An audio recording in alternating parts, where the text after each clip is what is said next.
இந்திய அரசியல் அமைப்பின்பால் உண்மையான நம்பிக்கையும் மாறாப்பற்றும் கொண்டிருப்பேன் என்றும் இந்திய நாட்டின் ஒப்பில்லாத முழு முதல் ஆட்சியையும் ஒருமையையும் நிலை நிறுத்துவேன் என்றும் தமிழ்நாட்டு அரசின் முதலமைச்சராக உண்மையாகவும் உளச்சான்றின்படியும்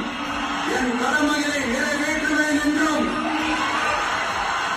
அரசியல் அமைப்பிற்கும் சட்டத்திற்கும் இணங்க அச்சமும் ஒருதலை சார்பும் இன்றி விருப்பு வெறுப்பை விலக்கி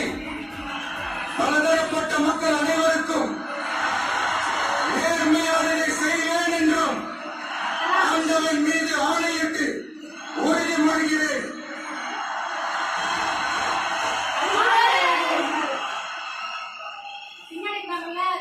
அவங்க தங்கச்சி